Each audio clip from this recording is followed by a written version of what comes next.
the President of the Republic of the Philippines, Mayor Rodrigo Roa Duterte. Bayan ko sa magnanakaw na tao.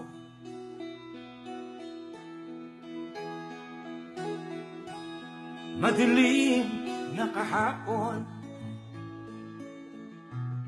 ikaw ang mag-aahon. Sa piling mo, di ko mawawala ang korupsyon.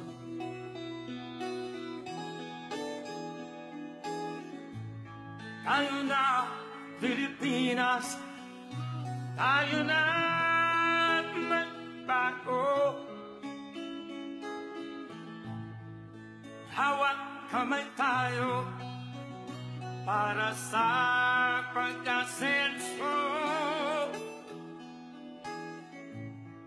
Ikaw at ako, tayong lahat kay Rodrigo Duterte, para sa tunay na pagbabago.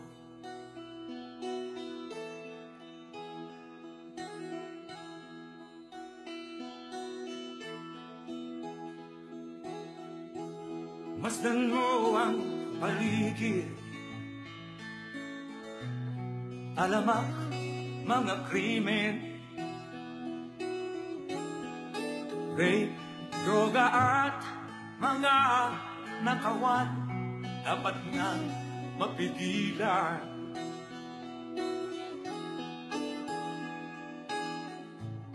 Tayo na, Pilipinas, tayo na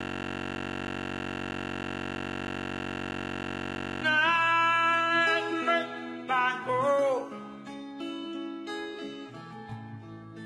Hawak kamay tayo para sa pag-asenso. Ikaw at ako, tayong lahat kay Rodrigo Duterte, para sa tunay na pagbabago. Why am I here? I am here because I love my country and I love the people of the Philippines. Ikaw at ako, tayong lahat kay Rodrigo Duterte. Once again, President Rodrigo Roa Duterte. Please be seated.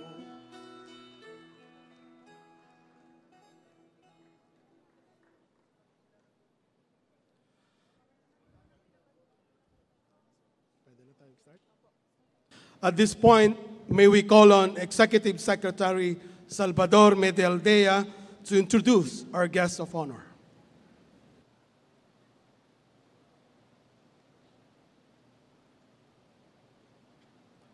Magandang gabi po sa kanilang lahat.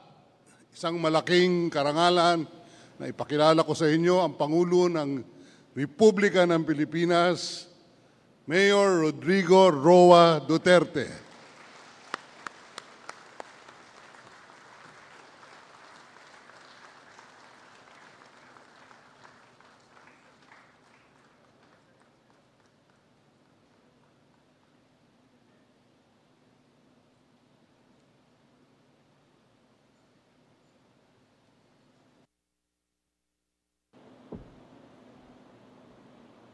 Shukran.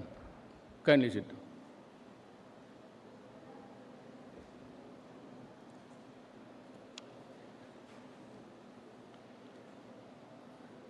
The Executive Secretary Salvador Medialdea and the other members of the Cabinet, Excellencies of the Diplomatic Corps, Secretary Saidamin Pangarungan, distinguished members of the Senate and the House of Representatives, officials of the Bangsamoro Autonomous Region in Muslim Mindanao, other invited guests, ladies and gentlemen, Assalamu alaikum. I join the entire Muslim Filipino community in thanksgiving as we mark the solemn culmination of the holy month of Ramadan.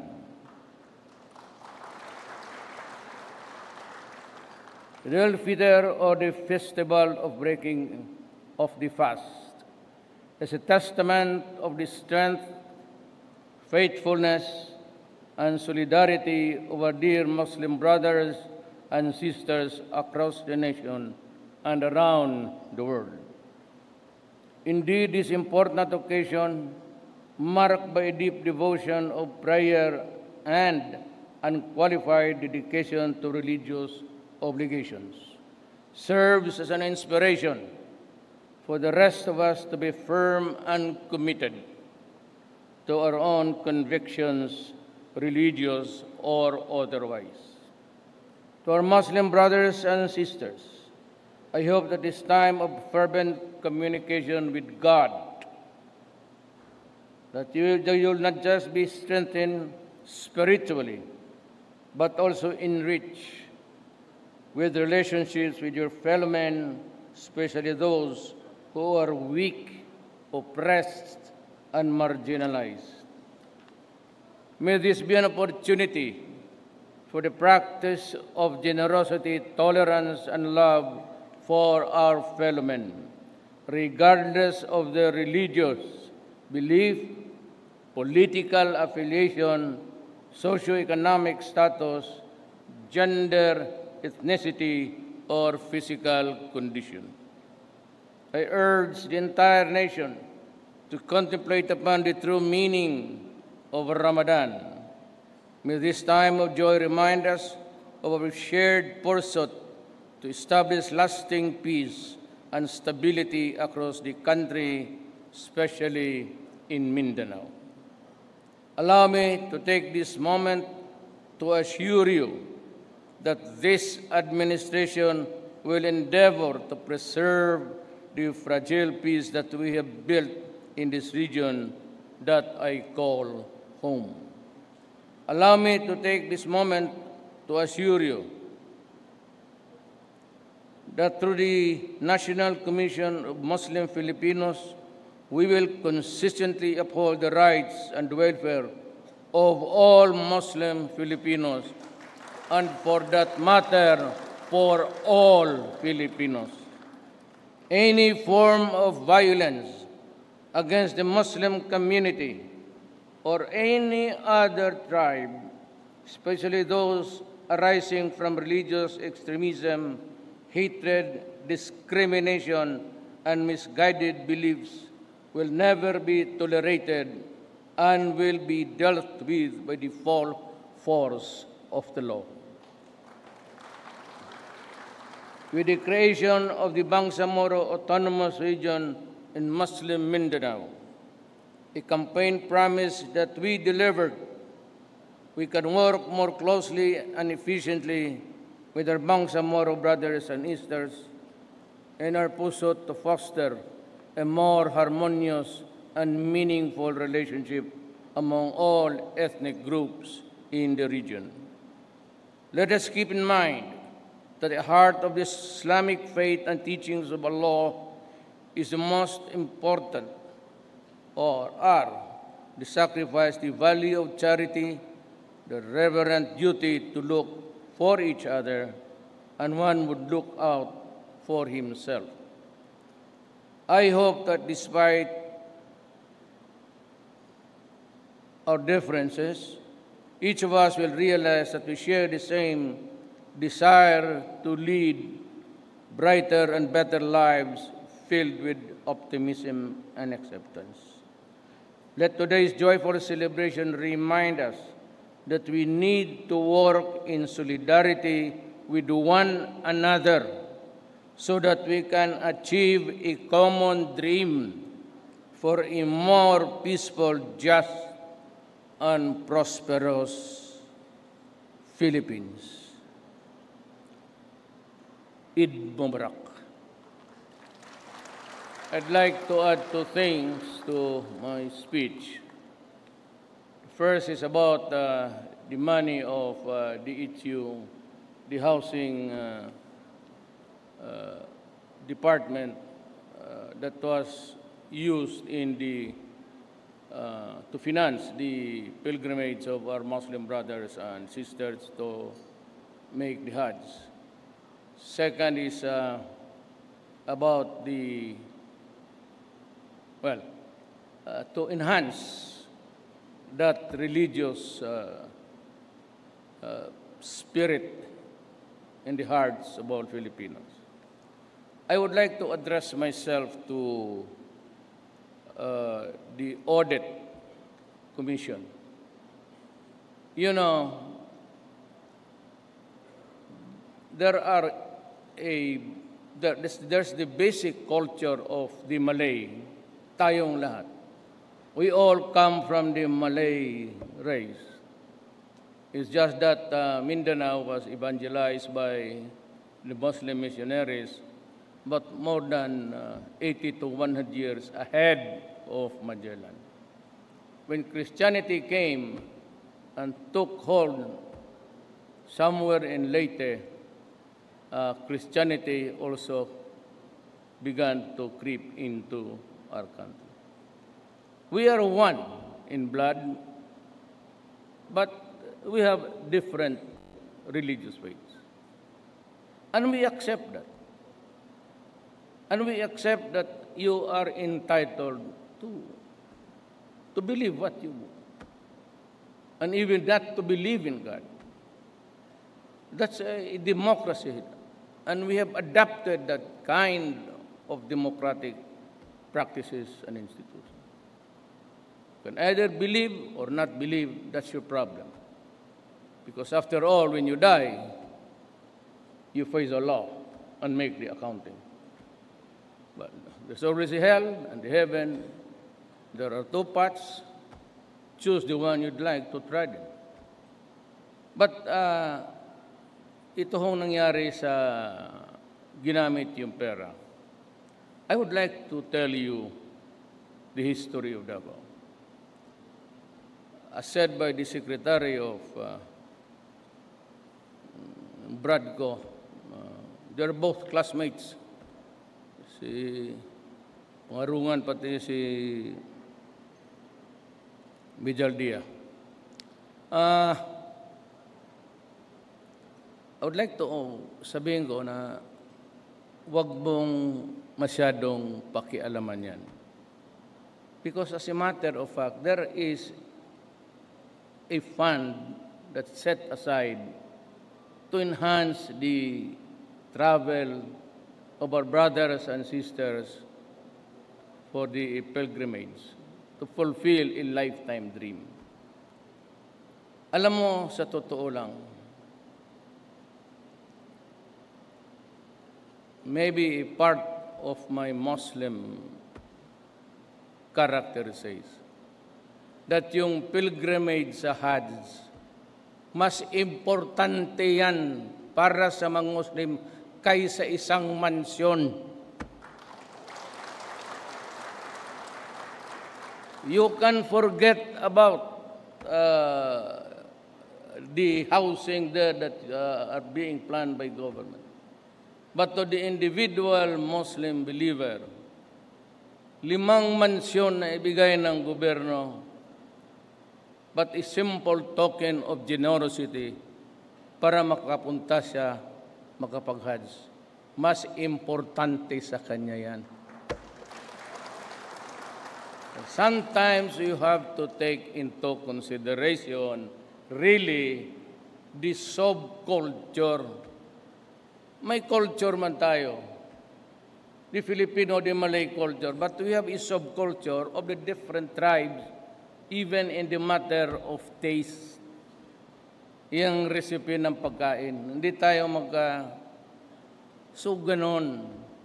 Understand that. So I'm asking COA to reconsider, ano ba naman yung 5 million? Actually, that 5 million is worth billions in terms of your kind, I said, generosity to finance the poor people na Muslim para makapag-Hajj. Sabihin mo anong importante sa iyo, yung bahay mo o yung Hajj. And he would readily say, sa Hajj. At gusto ko, Mayor, na magpunta ako doon. At sana, kung ibigay ni Allah, doon na sana ako mamatay at ilibing. If you can understand the culture, then we're the less friction in the society. Pag naintindihan ninyo yan, kasi ang COA, pag hinabol mo yung 5 million na yan, then I started as mayor in 1988. Pati yung panahon ni Inday until now, meron kaming Hajj funds talaga. Ang aking hinihingi sa mga kapatid kong Muslim na walang pera itong Muslim na ito at matanda na. Kasi yung mga bata, kaya pa ninyong magkayod at magkaroon ng pera at makapunta sa Mecca. Yung matatanda na, ibig sabihin mo, matanda ka na, huwag kang pumunta doon. Baka mamatay ka. Yan ang hinihingi ko, Mayor, na gusto kong pumunta ng Hajj at kung swertihin ako at ibigay ni Allah, sana doon na ako mamatay. Yan ang intindihin ninyo. Ngayon, I kept on sending. I started with 10, then 20, since 1988. And Inday is still doing it. Na ngayon, kung ipa-reimburse mo yan, saan man ako maghanap ng pera, pwede magpakulong na lang ako. Over the years, it's not a financing of a religious journey. Do not take it in that sense, that there is a separation of church and state. Take it as a pacification campaign. For after all, natives man tayo dito and we were subjugated. And because of the religious element, it has thrown us back into the medieval stage of slaughter. Yan ang totoo niya. Kaya magrespeto tayo at kung nung ikapaligaya, total naman, sinasabi ko, make sure that he is old or heavy. Because ang punta niya doon nature. He will go there and he will pray that he will be buried there. He will die. Kuha niya. So ngayon, sabihin ko kay Kuya, huwag mong prisuhin yan si Del Rosario kasi kung prisuhin mo na pati ako mademanda, pati si Inday. Pag na-demanda ang anak ko, pati ako, mapriso ako, mag-revolt kami uli dito sa Mindanao. Kayo ang bahala. Then I will start again to gripe against the historical injustice committed against the Moro people. Just the same. It's all subjugation and imperialism of the son of a bitches of those Westerners. Sila man yan. They went to Indonesia, the Dutch, the British went to Malaysia, Americans claimed the Philippines. We were all subject to a cruel foreign domination. Kaya ako, you have to prick into my mind why sometimes I react against certain acts of Westerners, which I think is not acceptable to the Philippines. And ang basura. It's a matter of respect. Kung gawain mo lang akong basurahan dito, putang ina. At akala nila, nagbibiro ako. Sabi ko sa kanila, isauli ko yan, pag hindi tayo nagkaintindihan, I will declare war. Akala naman siguro nitong, sa media, brogadasyo, hambog ba, hubris. Hindi ba nila ako kilala? Kasi kung walang barko magkarga ng basura, ang Navy ang tawagin ko, Philippine Navy, as Filipinos insulted, we will karga mo yung basurahan, pumunta tayo ng Canada, ihulog mo dyan sa pantalan nila. And then, of course, the Navy and the police will start to arrest my Navy man. Baka magbarilan pa. Di ko magbarilan, o di maghira tayo. Hindi naman ako papayag na hanggang ganoon lang. Kaya hindi na naintindihan yung continuation ng story. Whether I like it or not, you have accept your garbage because I'm going to send it to you and I'll just discharge it in your water. Aristuhin ninyo yung sundalo ko, gira tayo. Yan ang ibig kong sabihin. Hindi nila nakuha. Lalo na ang mga, hindi ko lang mga Muslim, mga tausog, hindi tatanggap ng insulto yan. Patayan talaga yan. So, mabutit na lang, hindi ako natausog. Namaranaw ako. Maranaw, medyo ariglo lang. Altila. Kasi tausog yan. Masahiin mo na lang. And the second is, before I end, bakit maging illegal? When as a matter of fact, there is a 15 million annually set aside for the Mecca journey. So kung mayroong piso, 2 piso, allow na yan. Ngayon, kung 5 million, if it's just a matter of amount and there is no prohibition, yan ang sabi ko nga eh.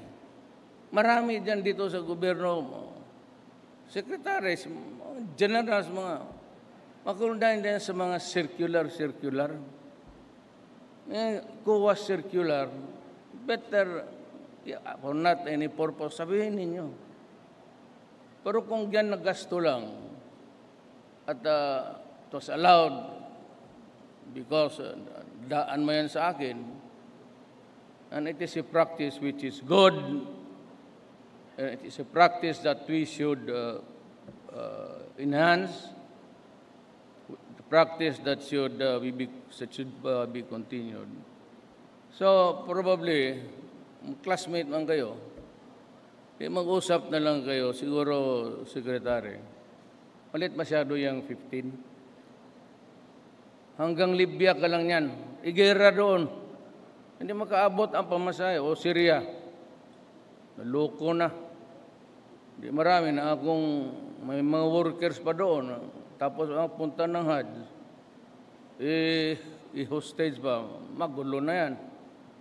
Kaya siguro, dagdagan mo ng konti. If, just a hypothetical, kung nagkaroon tayo at nakabigay tayo ng 15, but that's too small. Pang travel agency lang yan. Hindi ito travel agency. Hindi naman yung pupunta doon magpa-picture kung saan-saan. Magpunta lang ngayon doon sa Mecca to fulfill a religious mandate. After that, mag-uwi naman yan. Hindi na yan sila.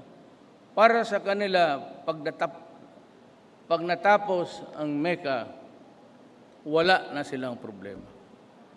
Mamatay man sila bukas, wala na yan sila.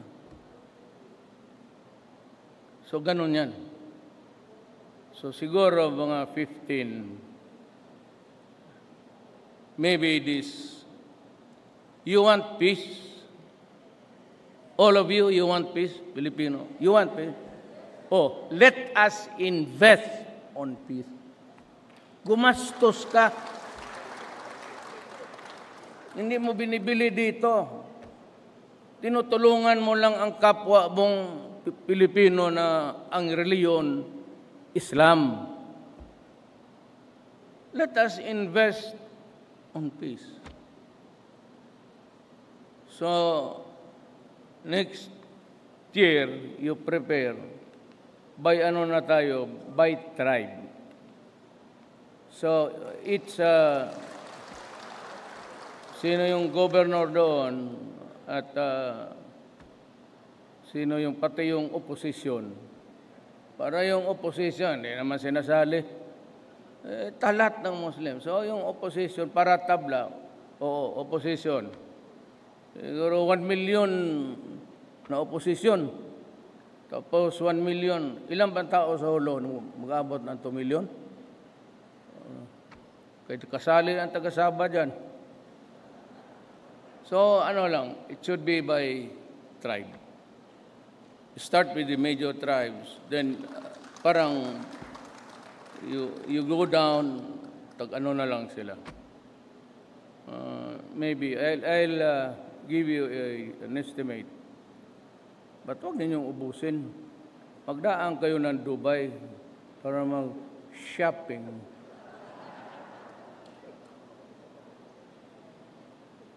Bakit? Kristiyano sila marunong mag-shopping? Mas grabe itong mga to. Pumunta ka ng... when was the last time? Malaysia? So ito si...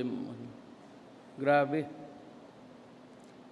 So, ang pangatlo, itong Bangsamoro Law, ang nagtiyaga talaga nito, mga military. Military sila noon. Hindi na sila military ngayon. But I'd like to thank the people who really toiled, yung nagpapawis, makiusap, kung ano na lang ginagawa. Of course, you have Doresa for all of these years. He was there. Then the guy who really just jump-started again, si General Galvez, yung sa Secretary. Sir, salamat for your, kinausap niya lahat para magkaroon tayo ng kapayapaan. No, kayo. Gutom na kayo? Ay, hindi pala kayo nagmerinda. Sinabi, magmerinda muna doon. You can eat while I talk. Go ahead if you are hungry. Do not mind. Skip the sige, umpisa na kayo. May isa pa akong, it's about, magkain na tayo.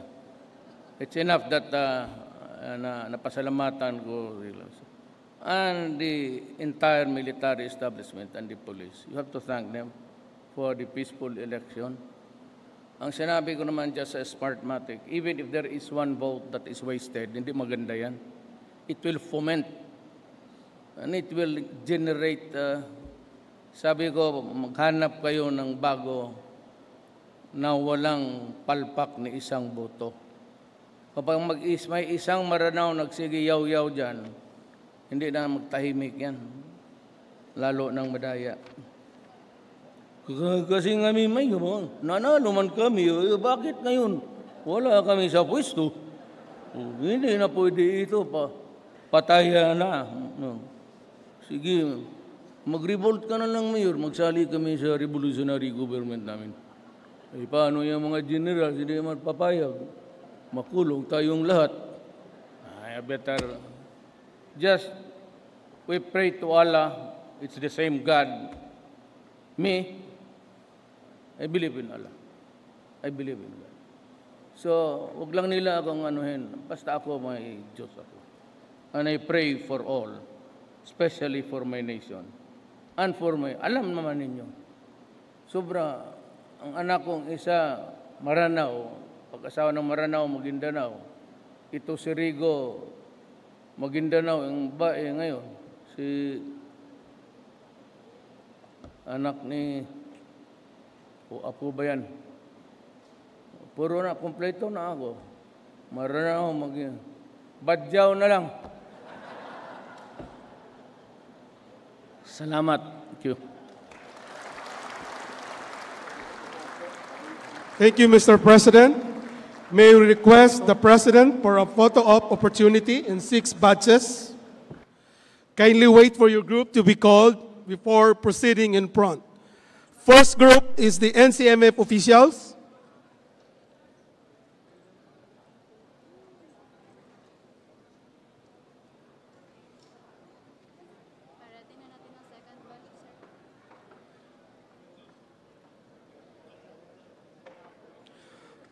The second group are the members of the Samporna clan. Please kindly assemble at the left side of the stage.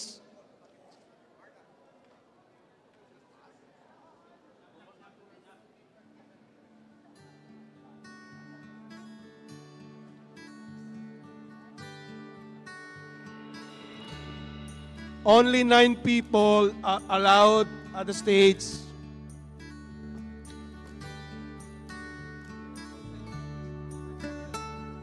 Bawal po mag-selfie po, bawal po.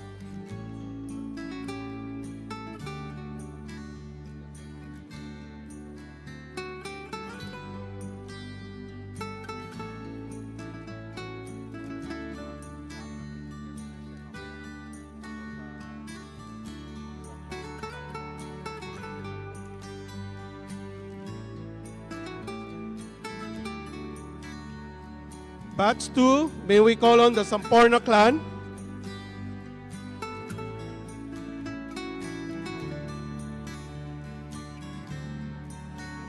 Good job.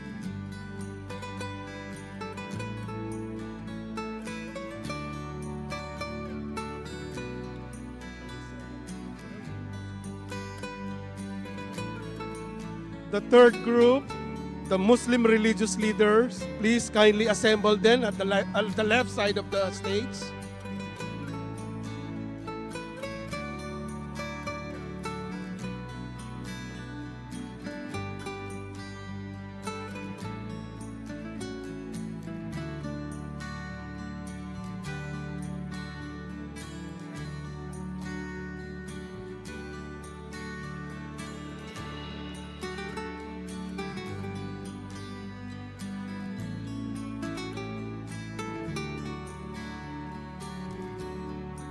The Samporna clan are the blood relatives of President Duterte from Lanao del Sur. Thank you so much, Samporna clan. May we call on the third group, the Muslim religious leaders.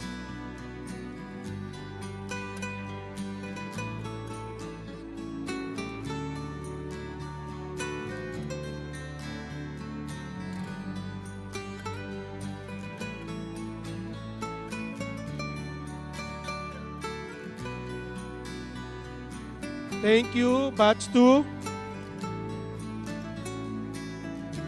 May we now call on the third group, the Muslim ulama religious leaders.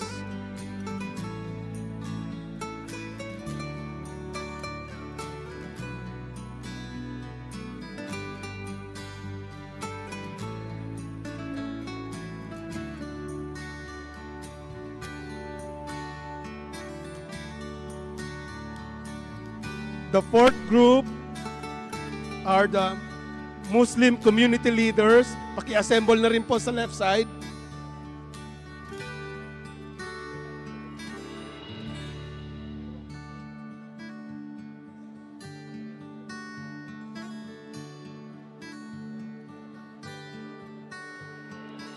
Please be ready po in the fourth group po. Thank you so much, Muslim religious leaders. May we call on the fourth group, the community leaders, Muslim community leaders.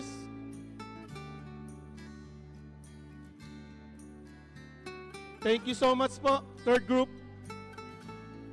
Batch 4 po, the community leaders.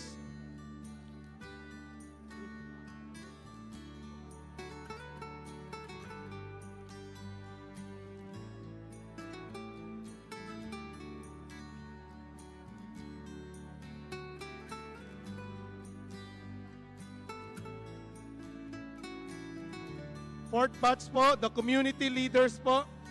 Muslim community leaders.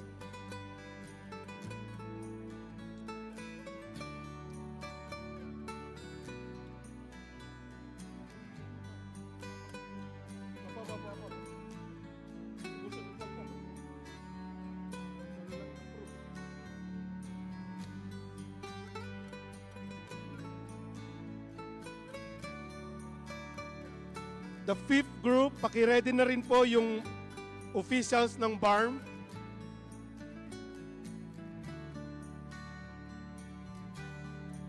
The BARM officials, please be ready po. Thank you so much. Batch 4. May we now call on the group 5 BARM officials.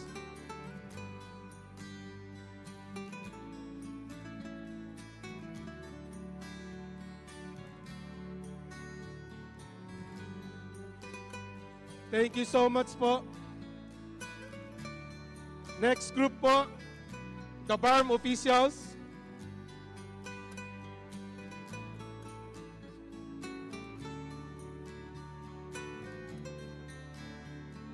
May we,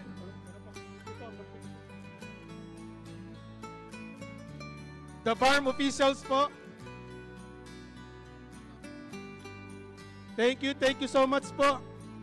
Next group naman po tayo. Oh, the officials, the member officials of the Bangsamoro. Oh, naman.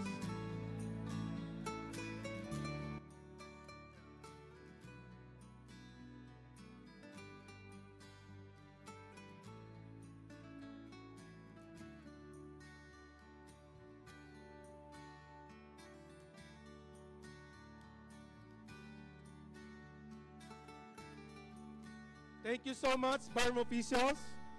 The next group. Oh, wait lang, sir. Depende kasi sa PMS.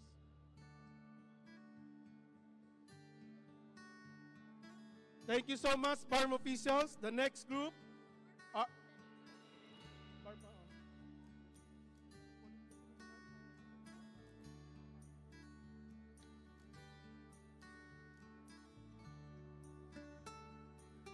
The sixth batch are the officials of the Mindanao Islamic Chambers of Commerce.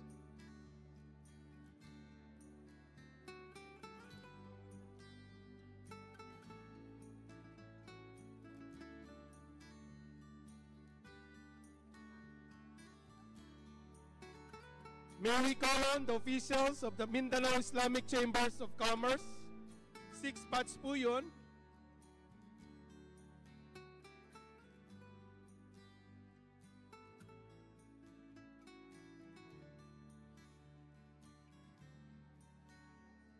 The seven batch are the members of the House of Representatives. Kindly assemble at the left side of the stage. Seven batch po, members of the House of the Representatives.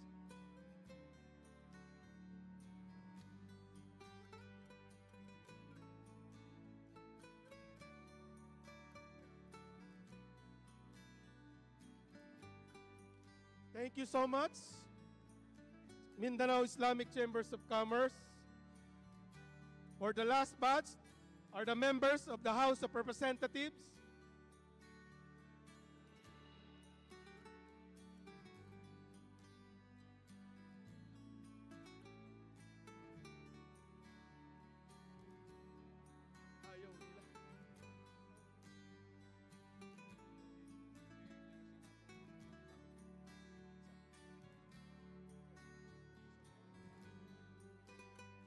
Thank you so much.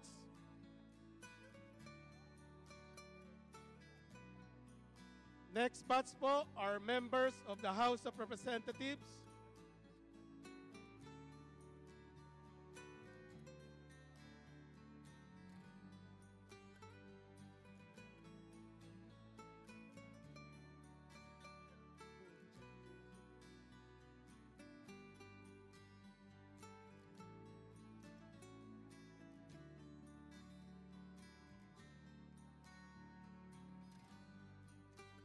Thank you so much po. May we call on the members of the House of the Representatives.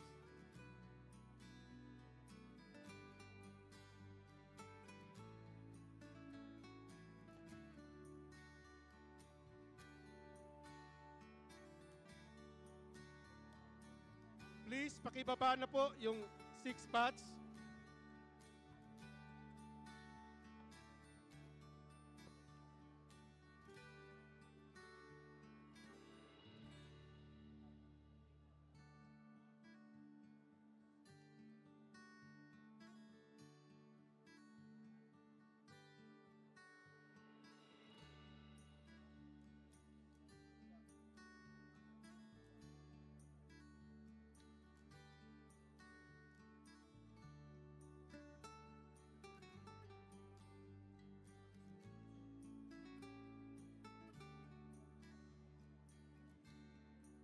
Thank you, thank you. Thank you, Mr. President, for taking your precious time with us. We really appreciate your presence this evening. A big round of applause for the President.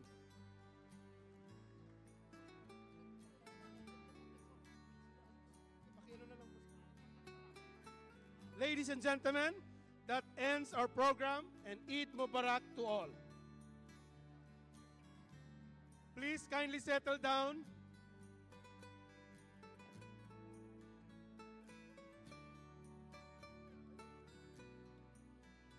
Ladies and gentlemen, please kindly settle down.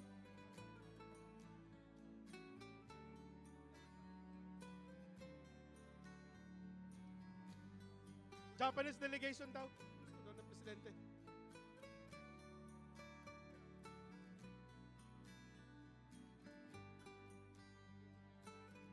No selfie.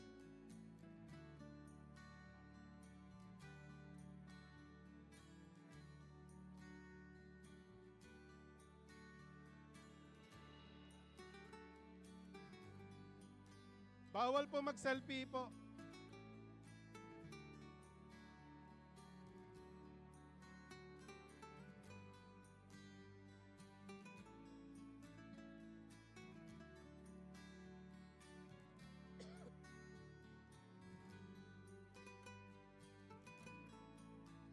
Thank you so much.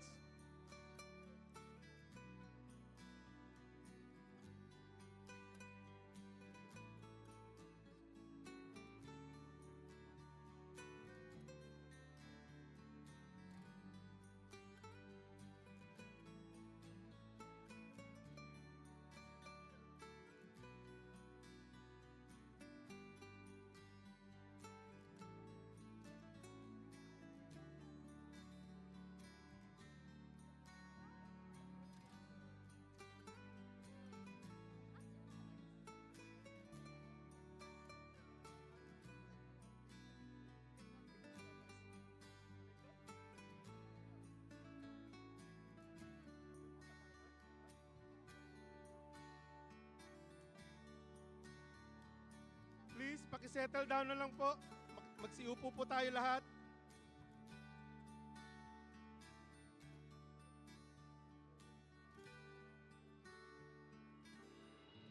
No selfie rule po tayo ngayon, no?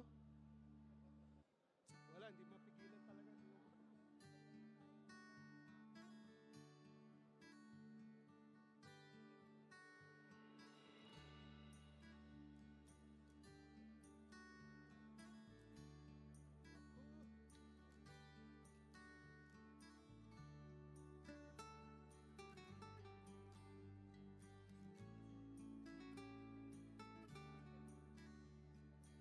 Thank you so much. That will be our last batch.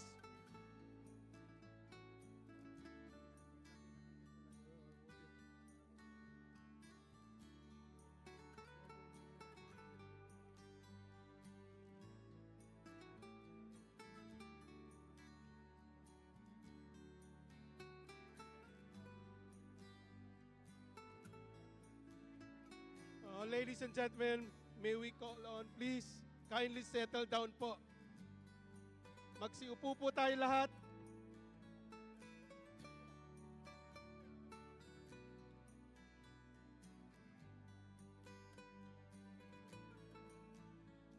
be seated po lahat.